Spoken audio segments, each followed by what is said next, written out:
we are about to start our program. Please join me in welcoming Elaine Vosestedt, Director of the Office on Child Abuse and Neglect.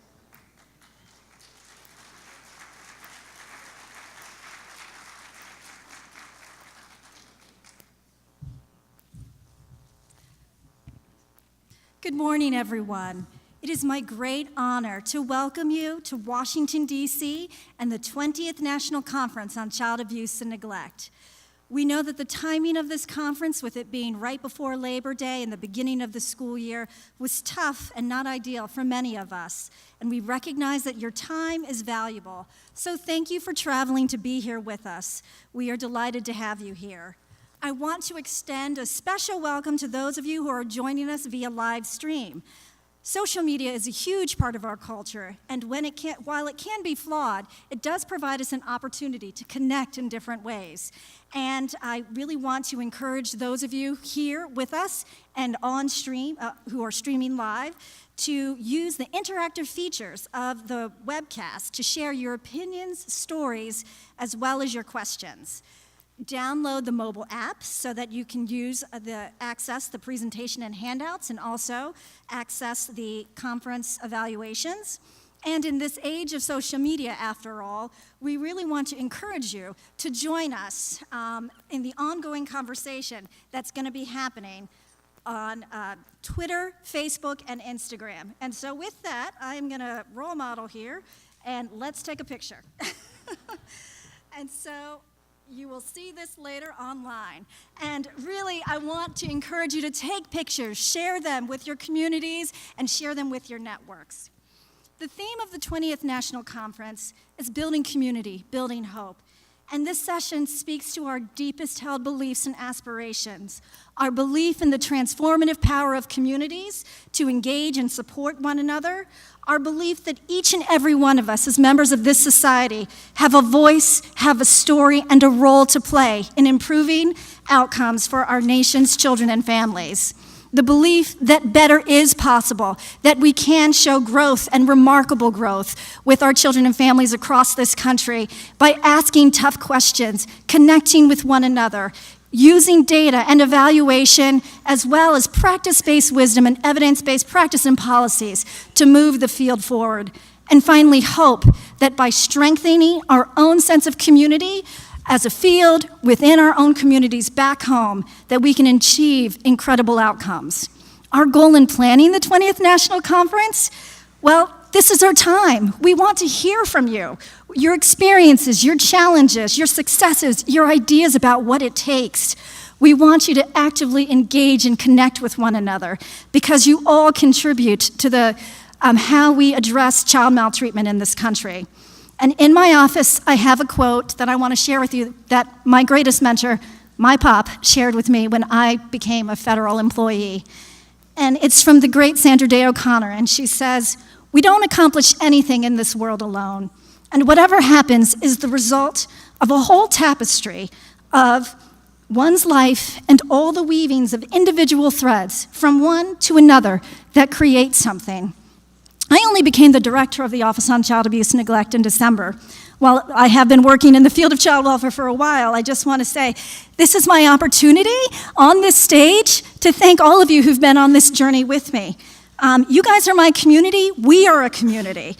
Current and former colleagues working in the public and private sector, judges, court officials, our state, tribal, and our parents as partners, substance abuse treatment agencies, mentors. You know who you are in this audience who have been with me on this journey.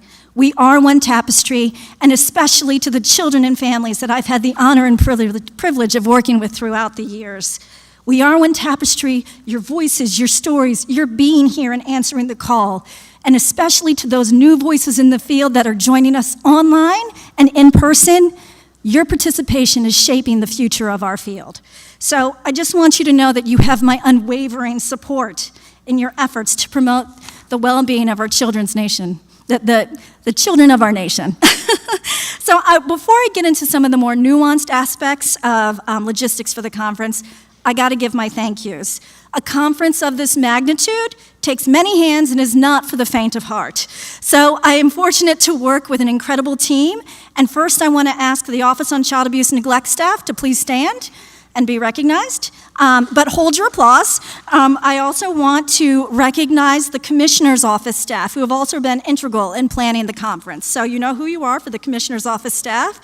And then all of our federal partners, ACYF, ACF, our interagency federal partners, all of you have made this conference possible, and I want to thank you.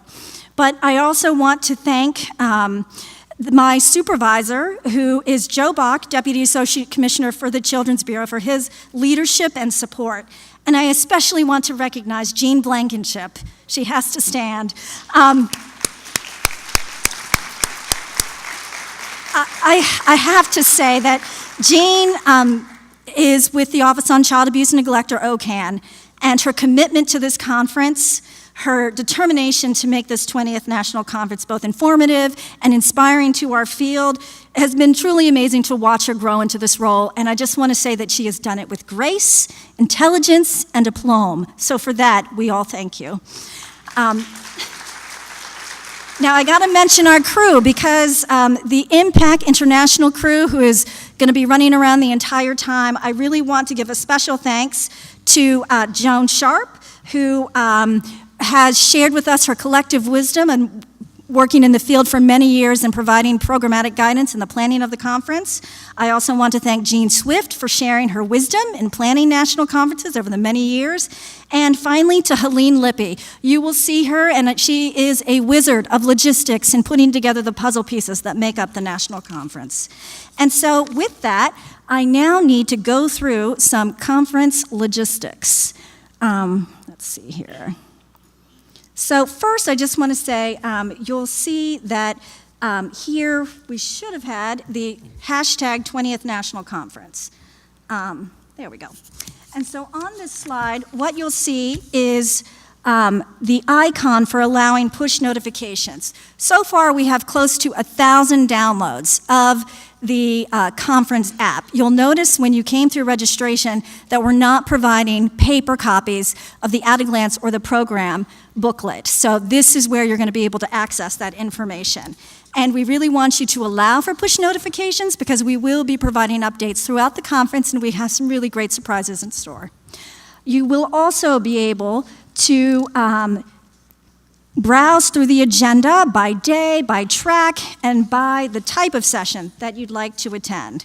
And some features that I think that you're going to find most helpful, let's see here, is you can also create your own personal schedule and look at the agenda to select the sessions that you'd like to attend. By selecting on the star that's over here on the side, you'll be able to select the session that you want to attend, and by clicking on the, let's see, the location icon, you'll be able to go directly to the map of the conference hotel space and where the session will be taking place.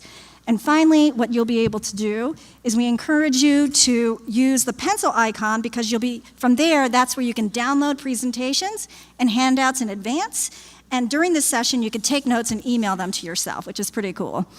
And last but not least, we really want you to use the clipboard icon, because that's where you will be evaluating the sessions. We really want to hear from you. We're trying so many new things, and we hope that you really do take advantage of providing evaluation of sessions. The last thing was that I wanted to say there was a lunch icon. I won't go back to it, but we know that lunch is important. This DC, our nation's capital, was just voted one of the best places to get food, so we hope that you take advantage of exploring the city, and there are some good recommendations on this icon, but certainly you can ask any one of us. And so now it is my pleasure to introduce Commissioner Rafael López. He was nominated by President Obama and confirmed by the Senate. Rafael López is the Commissioner on the Administration on Children, Youth, and Families at the U.S. Department of Health and Human Services. He is a results-driven leader with direct experience leading complex organizations in public and social sectors, and he has served in numerous roles at the public, private, and also the state level. all of them focused on improving the lives of children and families. And Raphael most recently joined us from serving as a senior policy advisor at the White House at the Office on Science and Technology Policy within the Executive Office of the President. And I personally want to thank him for believing in me, for giving me this opportunity, and I want to thank him. Many of you have met him while he's been here with us for the past 2 days at grantee meetings. And I think that you can tell just within a few seconds of meeting him, of his compassion, his commitment, and his dedication, and really being a transformative leader working on behalf of children and families. It really is my honor to work for him and now to introduce him. Thank you.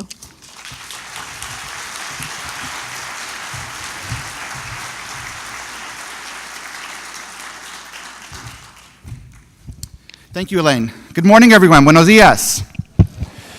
So we should move up and fill up the spaces because there are friends standing around the room, so please feel free to gather and to get closer to one another. We're going to be spending the next couple of days together. As Elaine said, thank you so much for joining us here in our nation's capital. Thank you to all the people, as Elaine has lifted up, who have worked so hard and labored to put this together, and also to the people at this hotel who are working behind the scenes. The servers, the waiters, the staff who are setting up and cleaning up our rooms, the people who are cleaning up our rooms, right? How important it is to also thank them for all of their service and their work. We are thrilled to welcome each and every one of you from all over the country. We are also thrilled to extend a special welcome to all of our friends who are joining us via live stream, as Elaine mentioned. And we have approximately another 1,000 or so people who are joining us, and we're thrilled to welcome them. So please actively use the hashtag and join us. Take pictures of yourself. Do a selfie with wherever you are with your friends, and tweet them out and post them on Instagram and Facebook. That way we are engaged in a variety of ways and connected in many other ways throughout the next couple of days. It's really important to begin by thanking all of you. By thanking you for your service to the nation's most vulnerable children, youth, and families. You do work that isn't always thanked publicly. You do work that is very hard to do and is not always in the press when things are going well. We hear many more stories of child abuse and neglect when things have failed, that a child has died, or a family has been broken, or a family has been torn apart. Those are the kinds of stories we hear in our country more often than the stories of hope and building community and of transformation. So thank you for your service to the country. Let us begin by sharing a special message from President Barack Obama, who writes, "I send greetings to all those participating in the 20th National Conference on Child Abuse and Neglect. Abuse and neglect diminish the promise for hundreds of thousands of our nation's children each year. Whether we are a parent or a teacher, a local leader or a community member, we must look after every child, treat them as if they are our own, and resolve to ensure they grow up in environments where they have the love, care, and support they deserve. My administration is doing everything we can to promote meaningful change in the lives of children across America. For nearly 8 years, we have worked to lift up vulnerable families by providing parents and caregivers with the resources they need. Together with states and tribes across our country, we are working to make sure every child in foster care lives with a family who will love and cherish them for who they are. By uniting professionals, experts, advocates, and engaged citizens in a spirit of common purpose to share ideas and discuss key issues, you are strengthening the bonds of community that will help end child neglect and abuse and plant the seeds of hope for America's vulnerable children. As you gather in our nation's capital at the beginning of Kinship Care Month, you have my best wishes for a productive event. Thank you for your message, President Obama." Yes.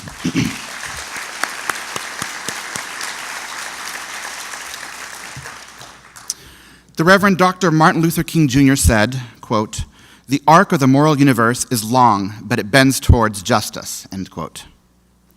And in 2013, on the steps of the Lincoln Memorial, in the very spot where the Dr. Martin Luther King stood, President Obama stood and said the following, and added to his words, quote, "The arc of the moral universe may bend towards justice, but it doesn't bend on its own," end quote. Today, we will hear from 3 individuals who are bending that arc. Make no mistake about it, they will lift the voices of absolutely critical perspectives in child welfare. The tribal voice, the parent voice, the alumnus of foster care and youth advocate voice. Historically, these voices have been seldom heard, or worse yet, plainly ignored in our sector.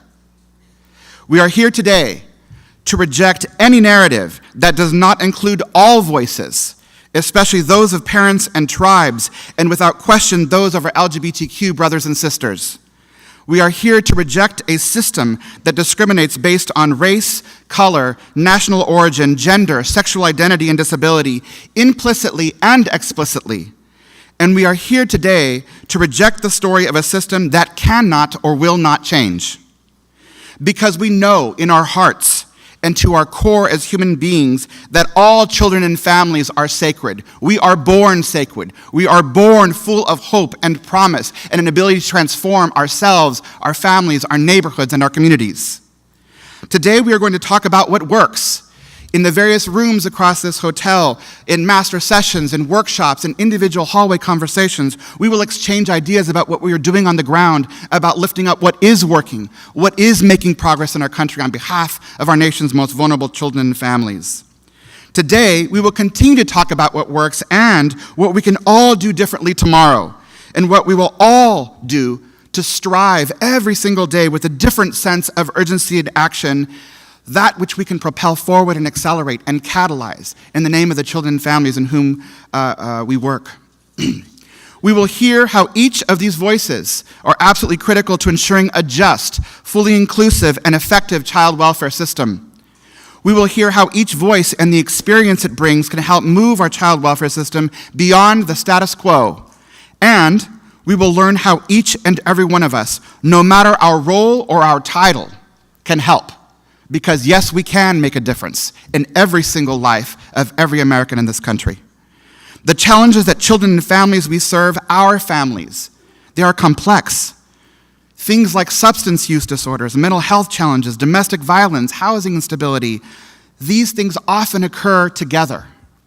We know that many, but not all, of these issues are often deeply related to poverty. We see this in our data. We see this in the AFCARS data we report, and so many of you quote in terms of how we look at and how we see our children, youth, and families. We know that no one person, no one organization, no one institution, no one system can change them alone. It takes all of us. It takes this tapestry that Elaine referred to, of all of us lifting up our voices, acting with urgency. We also know that prevention, properly funded and effectively delivered, is a game changer and can be among the most effective tools for justice. Justice for every single child, youth, and family in this country. Working with families early, helping to keep them strong, and helping to keep them together, that is justice. That is why it is more important than ever to craft a new narrative together about our vision for a future of child welfare in this country. Not one deeply rooted in what is wrong with our families and what is broken in children and families, but what is right in them and what is precious and what is sacred and what is hopeful in them. One that truly reflects our shared values of inclusion, respect, and compassion. There isn't a single person in this room without a friend, a neighbor, family member, or coworker whose life has not been affected by substance use challenges, mental health issues, domestic violence, housing stability, name the co-occurring factor. And if we sat here long enough, as I shared with you the last couple of days as we've met with you in grantee clusters, we could go through room by room, person by person, someone who has personal experience with these issues. These should not be things that we are ashamed to speak of publicly. We should out our humanity and share our humanity about our collective struggles, because we know how hard it is to overcome these challenges, not just individually, but as neighborhoods, as families, as tribes, as a nation, as a country. I know my own family has struggled with these issues repeatedly, and I'm sure yours has as well. And if that is not the reason and motivation enough, all of our lives could be affected by one of these co-occurring factors in an instant. Today, tomorrow, next week. And you know this, and I know this. We know this. The evidence shows that. It's time to act with the type of urgency that comes from knowing it could. Like those who you will now hear from, it's time for all of us to work collectively with a renewed sense of urgency to bend the arc towards justice in child welfare. First, you will hear from the Honorable Judge Richard Blake. Judge Blake will provide a tribal perspective. He is the Chief Judge of the Hoopa Valley Tribe, contractual Chief Judge for the Redding, Rancheria, and Talawa Dinai Nation Tribal Courts, and is a member of the Hoopa Valley Tribe. He is the President of the National American Indian Court Judges Association and a member of the National Council of Juvenile and Family Court Judges, or in acronym land, NCJFCJ. Chief Judge Blake, in cooperation with the NCJFCJ, leads a local school Pathways to the Juvenile Justice System project, a collaborative effort to reduce referrals of youth to juvenile courts for school-based misbehaviors and to expand the use of positive disciplinary practices in schools. Chief Judge Blake is the former co-chair of the California Tribal State Forum and current member of the California Federal Tribal Forum by appointment of California Chief Justice Tani Kantil Sakawi. Next, you will hear from Mr. Corey Best. Mr. Best will provide a parent voice perspective. Corey Best is a dedicated single father of his 7-year-old son who resides in Daytona Beach, Florida. He is also a passionate and well-respected family engagement manager in his community. Mr. Best began community organizing over 7 years ago. It is through this work that he embraced the importance of healthy relationships with his community and the child welfare system. He developed a strong relationship with many human services agencies and has promoted social equality for all people in this country. Today, Mr. Best is employed as a family engagement manager with the Healthy Start Coalition of Flagler and Volusia counties. He coaches families with challenges such as substance use disorders, domestic violence, and mental health issues, and helps them to effectively advocate for themselves and navigate complex systems in order to recognize their own natural gifts. He also trains child welfare staff on the Strengthening Families Protective Factors framework, adaptive leadership, and effective ways to partner with parents involved within the child welfare system. In addition, he is a motivational speaker and has trained over 400 public service staff, early education providers, and families. Mr. Best is the birth parent recipient of the 2016 Casey Excellence for Children Award and is a member of the Birth Parent National Network through the National Alliance of Children's Trust and Prevention Funds. And finally, but never least, you will hear from the extraordinary Ms. Jennifer Rodriguez. Ms. Rodriguez will provide a foster care alumnus and youth advocacy voice perspective. Jennifer is the executive director of the Youth Law Center. As a former foster youth who also spent time in juvenile justice institutions, Jennifer has spent most of her life advocating for changes in these very systems and has become recognized for her dedication to reforming these systems to centrally focus on the needs of children. Jennifer's advocacy has resulted in significant national policy, practice, and cultural changes around the fundamental needs of youth and formally including system-involved youth as part of all policy processes and building solutions to change them.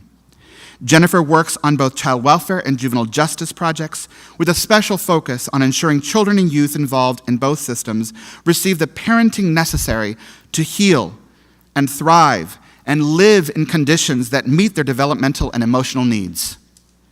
Before coming to the Youth Law Center, Jennifer served for 7 years at the California Youth Connection, a nationally recognized foster youth advocacy organization, leading efforts resulting in major legislative accomplishments for California foster youth, including stronger educational rights, higher education funding, increased funding for transition services, the promotion of normalcy, and permanence for teenagers.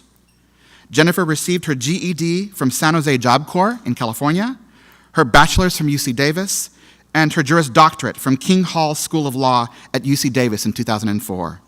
Please join me in welcoming them all.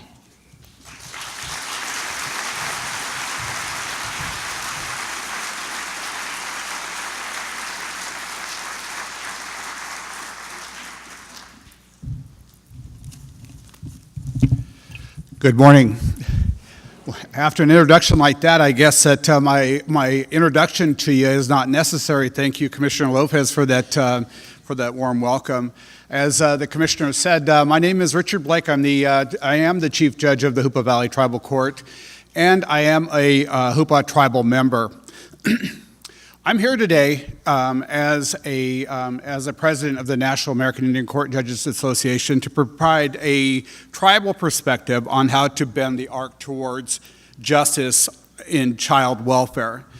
And specifically, I'm here to talk about the tribal perspective on building hope and building community. I say a tribal perspective because, as many of you may or may not know, there are 567 tribes located throughout the United States, each of those operating as a sovereign nation. The tribal members in those individual tribes are sovereign members, or sovereign citizens. And like most in this room that are U.S. citizens, we as tribal members take our sovereign immunity as a citizenship. Excuse me. U.S. citizens take on this, let me start over again, I apologize. My point here is, one, as U.S. citizens, if another country came into the United States and told us how we were going to raise our children, we as U.S. citizens wouldn't like that. We wouldn't like that because how is another country going to tell us how we raise our children? Well, that's what it's like for tribes. Because as sovereign people, what we have is a culture that is very, very rich. We have a culture that has years and years of history that have given us given our people the ability to say what is best for our children. We, as our children are removed, we like that to the opinion that another country is coming in and taking our children and telling us that our children are not being raised properly. And I bring this up because to ask you to please keep in mind that when you see in the media issues about ICWA, the Indian Child Welfare Act, that you understand that the picture that you're seeing is not always accurate. There's a lot of things that are left out of that. And so as you hear these stories, I ask you to keep an open mind so that you understand that there is another perspective that the tribe has on our children. The messages that the media provides in these cases often do not represent the full picture. Nor do they stress the importance behind why the Indian Child Welfare Act was initiated. ICWA, it's not about a race. It's not about a race at all. It's about a membership in a political class. It's about members of a sovereign nation. And the sovereign nation that is rich in history, culture, and customs. That being said, there are some values that I believe that are universal to tribes. The first being that our children are sacred. Our families are sacred. As Chief Judge, I am charged with a very, very important job. My job is to ensure that the children that come before my court system the justice is served, and that I protect those children. It is my job to make certain that in each of my court systems and to provide the support to the tribal judges across the nation that we have the ability to make certain that our children are being represented, our children are being served justice equally. I have a picture to share here. That's not. All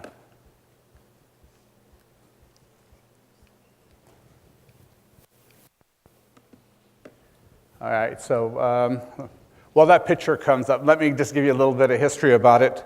So about in 2006, I was asked to come to a preschool graduation. The preschool graduation was, this is not it, it's the next one. That's a class picture, it gives my age there, yeah. So this picture, as you can see, I'm a snappy dresser. I'm a very snappy dresser. I was asked to come to a preschool graduation and by the director, and she asked me to come because there was a certain young lady there that wanted me to come. So I came and I met this young lady, and she was very, very excited to show me this picture. And as I looked at it, I smiled and I said, honey, what is it? And she said, it's you. And I said, no, what is it? And she said, no. And as you look at the picture, I looked at the feet and I seen the 3 toes. And I thought, well, that's a crow because I can see by the feathers and all that. And of course, my ears aren't that big and my hands don't look like that. But, you know, through the eyes of a child, it took me a while to realize what she was seeing was the robe. She saw the robe and she drew this picture for me. And actually, we had it framed, and I had to take it apart to scan it because it kept showing the frame, I mean the picture, the glass. So this picture means a lot to me because this child is now in my dependency court as a result of her mother being killed as a result of a domestic violence. So this picture represents hope. This picture represents belief in the judicial system to me. What this tells me is this child believed enough in me. She came into my court system, was able to see me, and she had the ability to believe in the system. So when a child at the age of 5 draws you a picture like this, let me tell you, it's a keeper. That child today is doing well. She's important to our community. She's important to the survival of our culture. That child's now a dancer in our tribe. She dances all the time. I watch her. I make sure she's going to be okay. And you know that is out of commitment not only to my job but as a compassionate human being and fellow tribal member. Historically, policies affecting tribes have affected our youth. And our children have been caused great pain, and for generations they have. When the government could not control or eliminate a population of people or their culture through removal, through placing them on reservations, or just having to assimilate them. In the late 1800s, and that is what the prior picture was, in the late 1800s, the prominent Indian educator, Richard Henry Pratt, his policy was kill the Indian and save the man. Out of this policy came the boarding school era. The boarding school era was developed to educate the Indian, and to make certain that while you were educating them, that they did not have the ability to practice their language, their cultural beliefs, their religion. And what it did was it removed them from the families that still practice those beliefs, the grandparents and the parents that still practices those traditional customs and beliefs. So as a result of this, our children were placed into these facilities. They were physically abused. They were sexually abused, and unfortunately, many of them died while at boarding school. And as a result of this, I mean, you look at this, and this is a friend's grandfather that's in this picture. That's not a face of somebody happy. It's not. And historically, if you go through the National American Indian Museum, you will see photographs of children in boarding schools. You don't see any happiness on their faces. And quite honestly, you look at them as almost another Holocaust, if you will.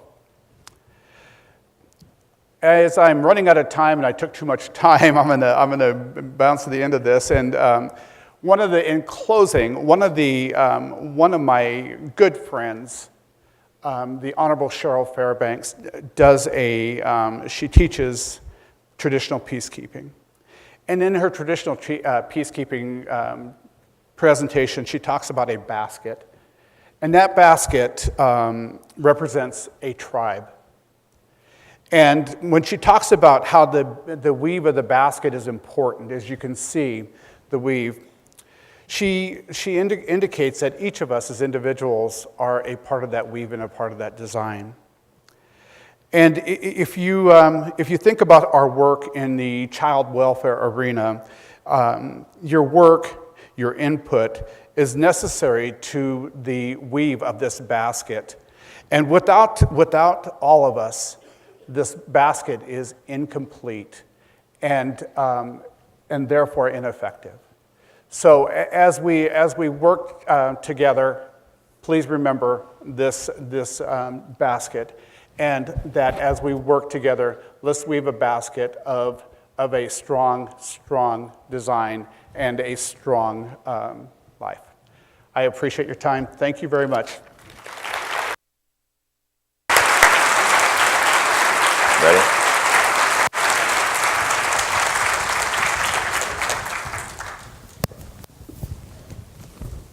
Thank you, Judge, and thank you for the introduction. So you guys heard my name, and I'll try to come at you from a different perspective this morning. And just to ensure that I am speaking to humans here and in the virtual world, just by show of hands, can everybody identify with the feeling of love, happiness, joy? Great. So that levels the playing field just a little bit. And today, when asked what I thought about my vision for our community's prosperity, health, overall well-being, immediately I went to respect, mutual respect for one another, and what that felt like. And I do feel that justice prevails in these environments where righteousness is an organic feeling, where all voices are heard, protected, and valued. And also, as a community, as a system, as we go into situations, we all know that in order to get gold, we must mine for gold, not dig for dirt. And in order to get 2 ounces of gold, I've heard it said, that we must be prepared to shift aside 2 pounds of dirt. And that led me to think, well, how does one do that?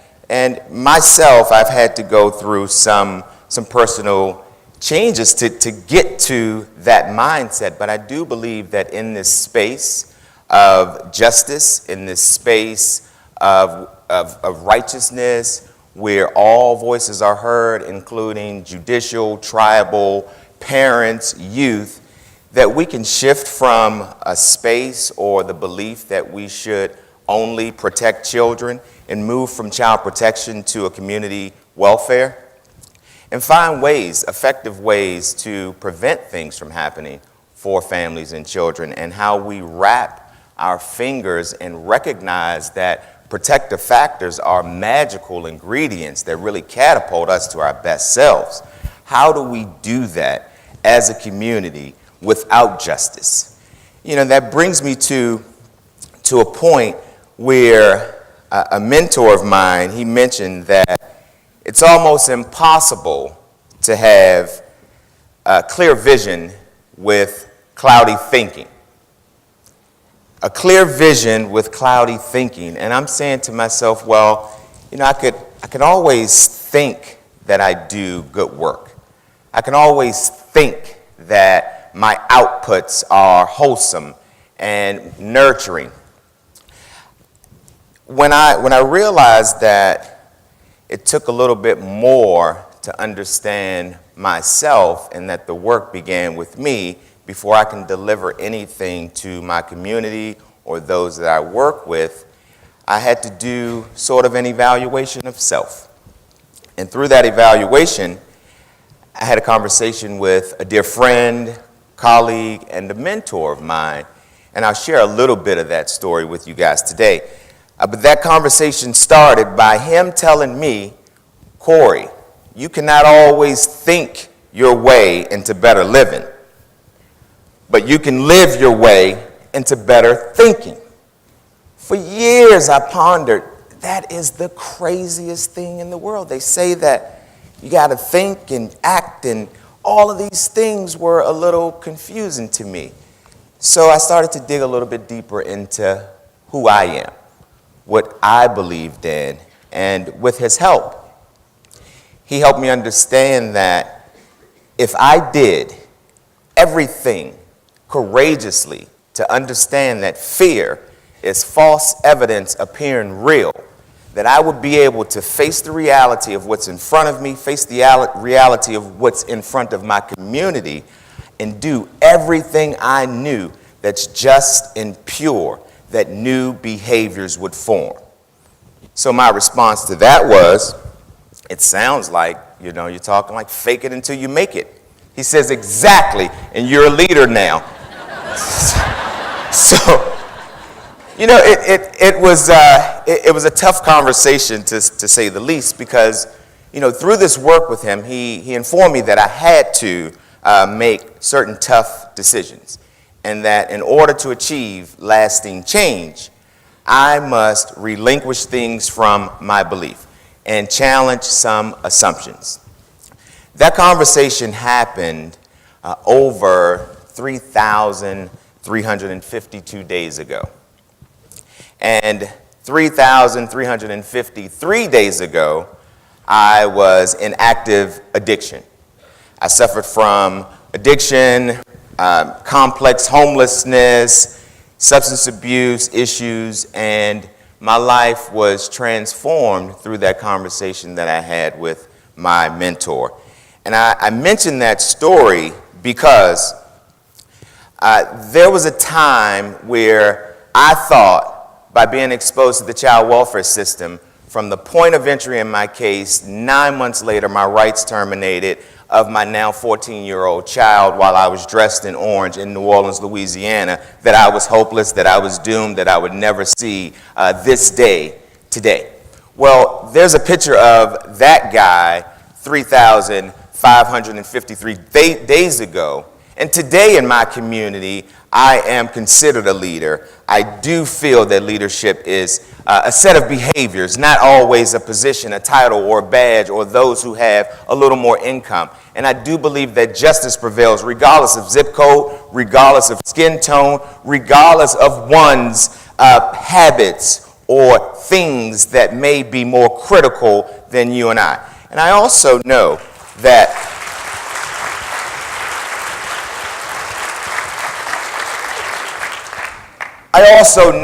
it is that fact alone that I had those experiences that uniquely qualify me to do the work that I do today in my community. I am happy and proud even to say that I'm a member of the Birth Parent National Network with the National Alliance of Children's Trust Funds and Prevention.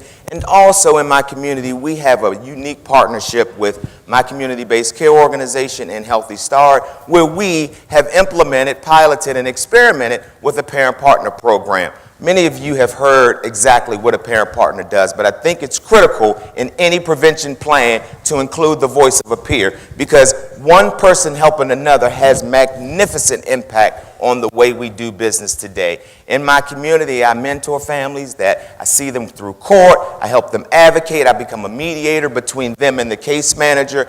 And I see, anecdotally now, but we have evidence from Iowa that shows after 9-10 years that this stuff works, that this does prevent recidivism. So I encourage all of you today to recognize how valuable each and every one of our voices are in this work, because we cannot do this alone. And this is how I bring justice on a daily basis. This is what I do on a daily basis when I get up. I have learned not to compare myself to you anymore. I compare myself to myself from yesterday and do one thing better tomorrow to be a better person. That's what I do in my daily work. That's how I bring justice. Are you bold enough to be that one person for another today moving forward? How will you bring justice?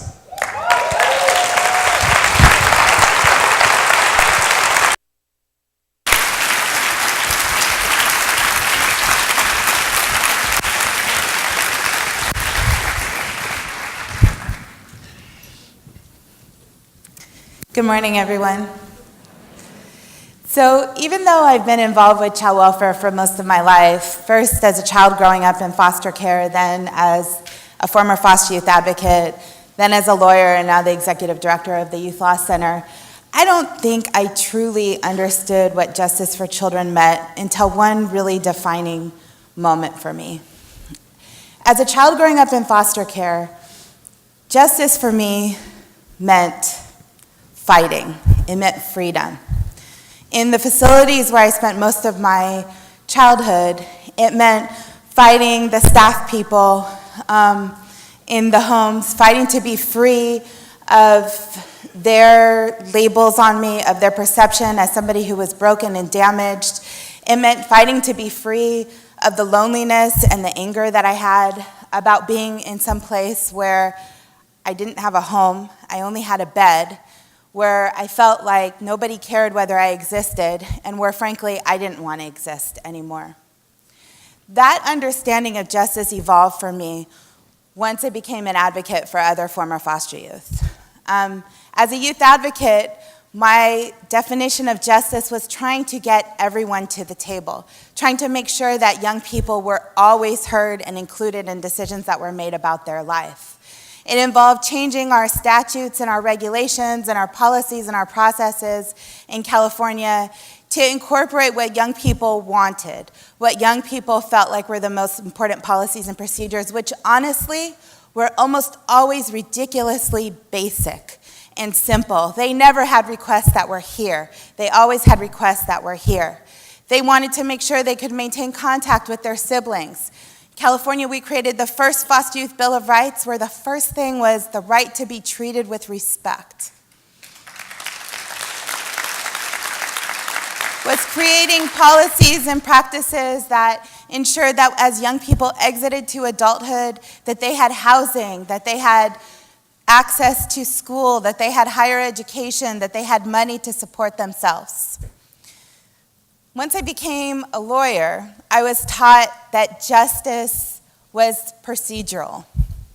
I was taught that justice involved legal safeguards and legal protections and ensuring that young people were protected from violations of due process and that their confidentiality was safeguarded and that they were free from abuse or neglect, that justice resided in our judges and our lawyers and our guardian ad litems, and that the way that you enforce justice for children was to monitor it, to litigate it, to settle it, to enforce it, that that's where justice resided.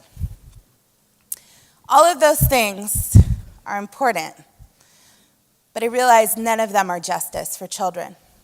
When I truly realized what justice was for children, it was the day that I had my first child. It's 12 years ago now. The moment I held that baby in my arms, I recognized what I didn't have growing up and what I could never get.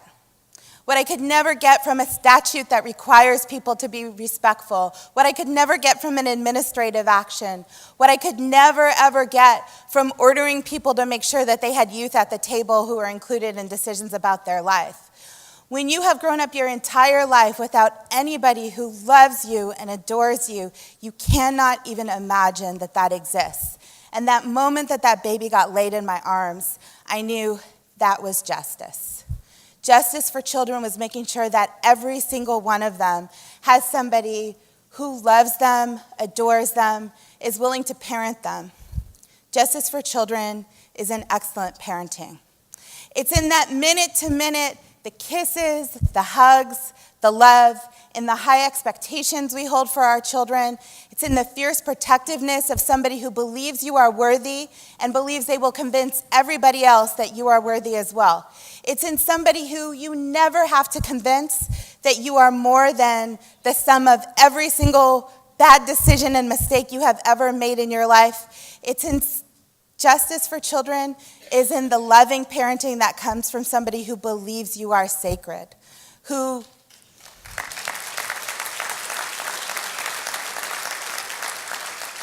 sees you how you deserve to be seen, and who loves you how you deserve to be loved.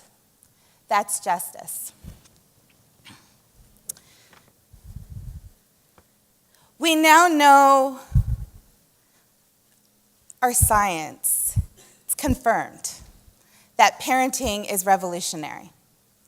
And when I say parenting is revolutionary, I want to say a couple things. I literally mean that good parenting is revolutionary for children who are involved with child welfare. Excellent parenting, that loving, attentive, nurturing, caring, day-to-day interaction with children, it literally changes children's biology. It increases their IQ. It changes their cortisol levels. It creates new synapses in their brains, new connections.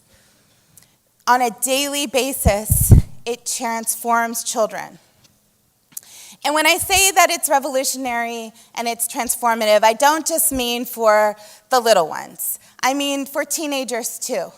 We now know that the presence of a caring, nurturing adult, it is the most important thing to creating a young person who is resilient and will be successful.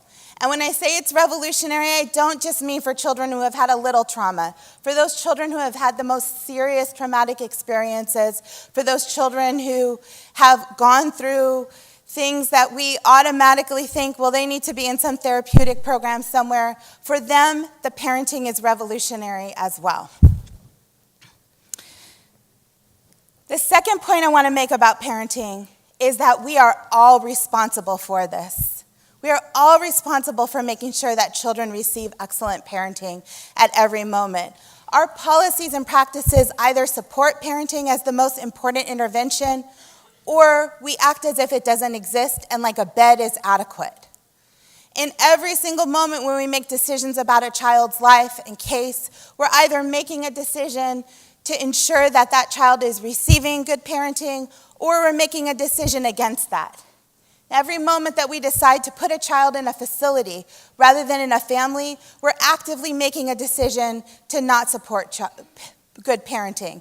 And every single moment that we decide to remove a child and subject them to the trauma of removal when we could have supported their family, we're making a decision against parenting.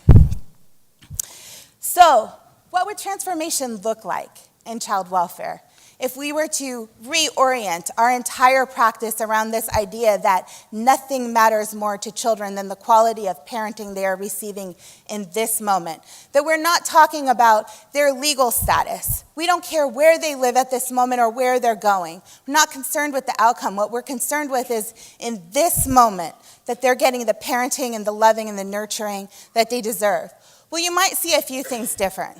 Number one, you might see the moment we came into contact with a child in the child welfare system, our emergency response system, you might see that we'd be generous and expansive with our preventative services to families. That we'd ensure that we worked with families and partnered and said, what can we do to be helpful so that you can parent these children effectively? We might ensure that every single child received the services that we know work. The parent-child interaction therapy, a place to live where they can actually be stable and receive the treatment that they need to parent. We might also see things like early infant mental health services, that we'd ensure that every child who ever touched our child welfare system was automatically eligible, since we know this is the service that ensures that children get the parenting necessary. We might not require ridiculous things like a diagnosis for our babies. We might just say that a touch with child welfare, that's enough. That's enough to get the services.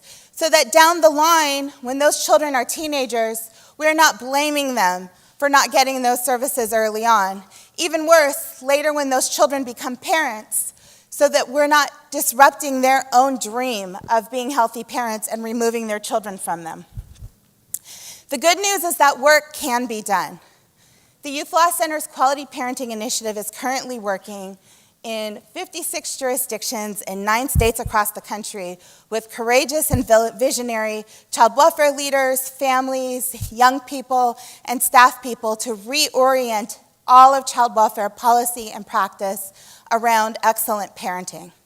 We've seen major changes in the way that systems think about our families, whether they're birth families or foster families, and an acknowledgement that our families hold the magic that our children need. Us in systems, we don't have it. The families are the answer. We're also seeing the tide turning in policy.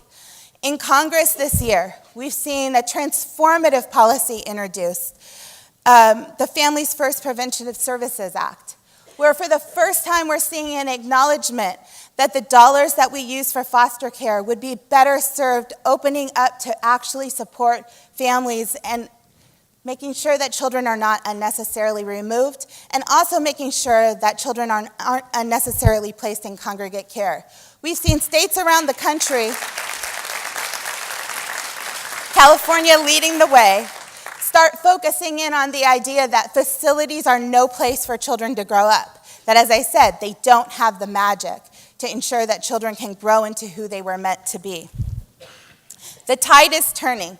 Our children deserve policy that reflects our highest belief for them, our belief that they deserve to be loved, that they deserve to be adored, that families and children can and will heal if we provide them the supports and the services necessary to do so. As you go into your conference today, I want you to keep in mind, justice for children is in excellent parenting. It is in those minute-to-minute kisses. Those are the magic that our children need to transform.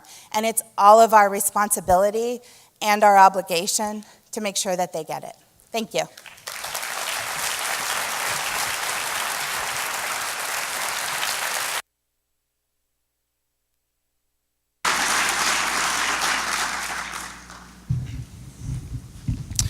Please join me in another round of applause for all of our speakers. Thank you, Judge Blake. Thank you, Corey. Thank you, Jennifer. And as you heard, there's no one definition of justice. They each have their own, right? Bending the arc toward justice and child welfare. But woven through their personal stories and their narratives and their images and their professional careers are the framework and the fabric of building community and building hope. Not one thing they did, either in their own experiences or through their careers, was done simply on their own. It was the building of friendships and mentorships, the building of the tapestry that was referenced by Elaine as we opened this morning, the building of and the weaving of the basket as represented in the image that Judge Blake put up on the screen, the image of digging for gold, not dirt, in families and children that we heard from Corey, the image of the newborn baby being caressed in Jennifer's arms, right? These are images, these are stories in whom we find ourselves. Regardless of where we live, what we look like, where we come from, or who we love, we can connect with each other on a human level.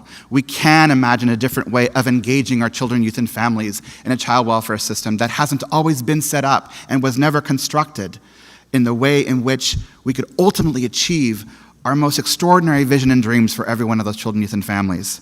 But we can learn to do things differently.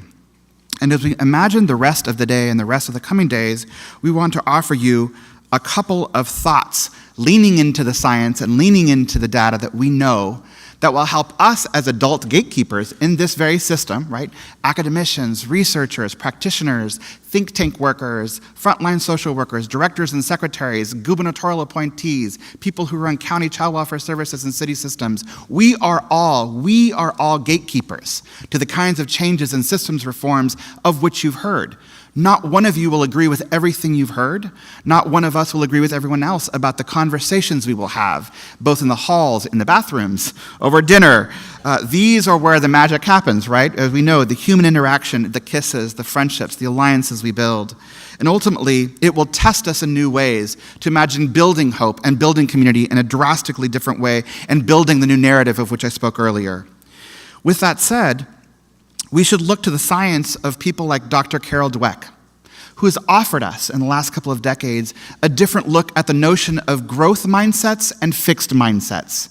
For those of you not necessarily familiar with this particular neuron science, it's the notion that the brain and its extraordinary piece right between our ears is plastic and malleable, and we can teach it and train it to do new and extraordinary things.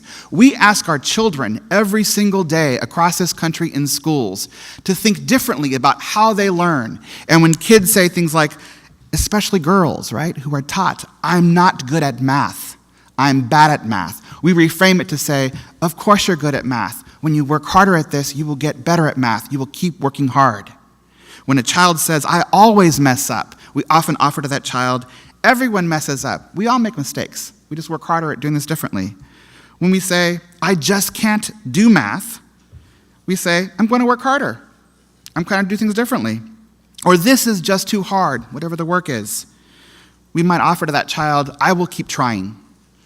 And the growth mindset work, the development in brain science, the notion that the brain has extraordinary capacities to grow and to learn from the 0 to 5 years of age in the first part of our life, when the majority of the brain is developed and the neural connections are so extraordinarily important, to the growing work that we have seen around early adolescent brain development, when as 17, 18, 19, 20, 21-year-olds, we are making decisions and choices that always aren't in our best interest. And what person in this room hasn't made a mistake at 17 or 18 or 19 or 21 or 23, right? A variety of ages connected to the way in which we age out our children into the system. Exactly, we all giggle, don't we? Because let me tell you, that list would be long, right? Imagine we compared those lists at those ages. And think about that for kids who age out of our foster care system, knowing that most of the factors that co-occur in that child and family's life are actually, as Jennifer mentioned, basic issues. Potentially preventable. Not always preventable, we aren't perfect, but potentially preventable. Investing in a family when they're struggling economically, investing in a family when they're struggling with domestic violence, investing in a family when a parent or the child or someone is struggling with mental health illness, investing in the child or the young person of the family when they're struggling with substance use disorders. These are things we can do. And we invite you, as you leave today's room, after I give you for logistics reminders, that at the end of the day, we have to be better in our various fields and sectors at modeling the very thing we ask of our children and youth. To ask ourselves, how might I say, yes, we can do that. We tried that a couple years ago, or that boss had this vision, or that boss had that vision, but we can do this. Or instead of saying, I can't do that because I don't have the title, I'm not the commissioner, I'm not this, I'm not that, but saying, I can do something in my role. I can be bold. I can be courageous. I can be a risk taker. We were invited by Corey, for example, about, will you be bold enough? Can you be bold enough? Boldness is defined differently with our own voices and by our own lived experiences. It won't always be a public act that Corey is asking us to imagine. It might be a quiet act of hugging a child, of loving our son or daughter a little bit differently, of saying to each other, we can do things differently. So as you leave today's room and you continue through your day and you continue through the next couple of days, we invite you to imagine, what might it look like if? How might we do things differently? Not, we can't do that. We tried that several times. That'll fail. That's what we are really good at right now, right? In our work. We are really good as adults as picking what won't work. Imagine if we flipped the script and the narrative on that. If we said, yes, David, that's a pretty good idea. Judge Blake, haven't tried that before. I'll give it a shot. Jennifer, I hadn't thought of that. Let's give it a shot. Corey, I didn't think about it that way. I never understood that as a perspective as a birth parent. Flipping our language is the growth mindset for us as gatekeepers.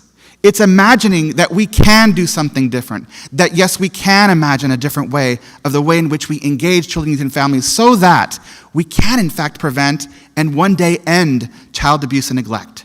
These are all doable things. They're not pipe dreams. They're possible because we are extraordinary.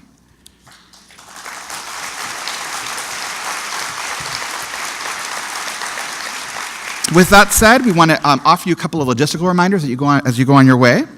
One, we encourage you to continue using the hashtag, whether it's on Twitter or Facebook or Instagram, any number of social media outlets, which is hashtag 20NCCAN, right? We encourage you to take, selfies of each other and to tweet them out, talk about what you're doing, right? And to make sure that we're engaging people who are joining us virtually from all over the country. We encourage you to download the conference app.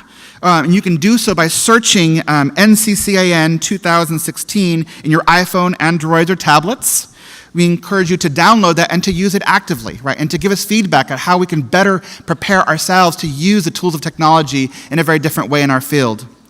We also want you to take a moment to fill out the evaluation for not only this opening session, but for the remaining sessions. It's through your active engagement and encouragement and or constructive criticism that says, how might we do things differently next time we see you at this conference?